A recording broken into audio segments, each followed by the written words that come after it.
वंदे मातरम। कक्षा षष्ठी विषय हिंदी के अंदर आज अपन इस ऑनलाइन कक्षा में आदर्श हिंदी व्याकरण पुस्तक का पाठ 3 वर्ण विचार 2 ये पढ़ने वाले हैं।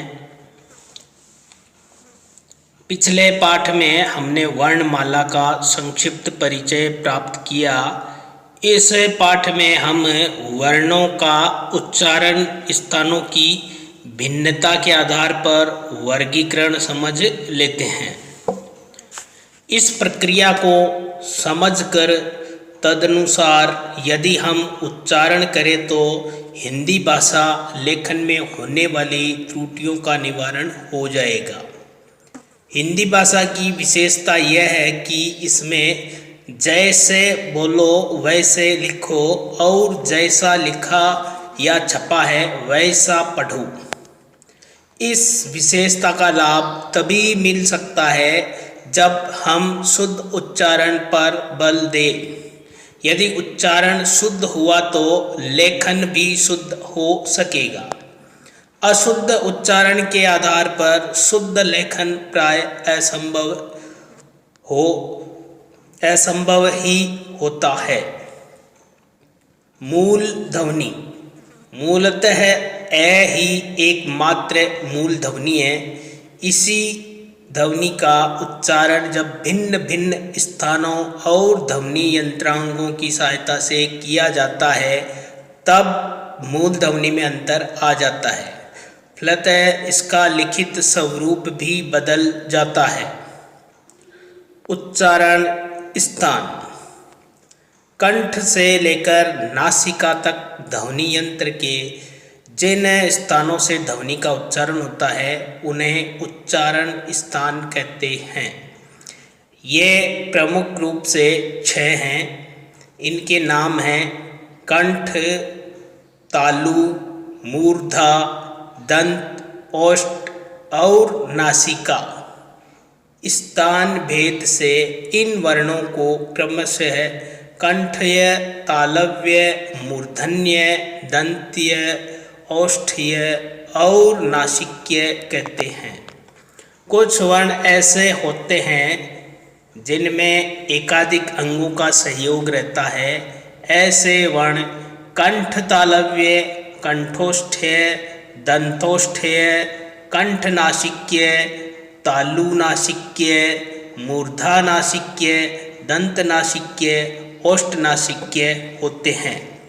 कपितः व्याकरण पुस्तकों में कंठनासिक्य से ओष्ठनासिक्य तक 5 वर्णोच्चारण स्थान। उच्चारण का स्थान, नाम और उच्चारित होने वाले स्वर, व्यंजन। तो उच्चारण स्थान कंठ, इसका नाम है कंठ्य और इससे उच्चारित होने वाले स्वर हैं ए, आ। क वर्ग के अंदर जो स्पर्श व्यंजन है उच्चारित होने वाले हैं वो हैं क, ख, ग, घ और उसमें व्यंजन वो हैं अह, है, श। उच्चारण स्थान तालु, नाम तालव्य। इस स्थान से उच्चारण होने वाले स्वर हैं ई, वर्गिक च और स्पर्श व्यंजन है च, छ, ज, झ। अंतस्थ व्यंजन है य। मूर्धा, नाम है मूर्धन्य और इस स्थान से उच्चारित होने वाला स्वर है री। वर्ग ट, स्पर्श व्यंजन है ट, ठ, ड, ढ। अंतस्थ व्यंजन र और उसमें व्यंजन है श। दंत, नाम है दंत्य और इससे त वर्ग के स्पर्श होने वाले व्यंजन हैं त, थ, द, ध, और अंतस्थ व्यंजन है ल और उसमें व्यंजन श। ओष्ठ नाम है ओष्ठ्य,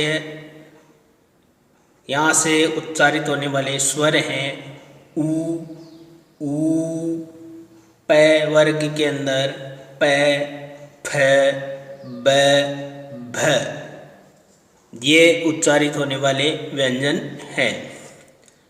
नासिका और इसका नाम है नासिक्य, और यहाँ से उच्चारित होने वाले स्वर है अर्धानुस्वार और अनुस्वार। ये अंग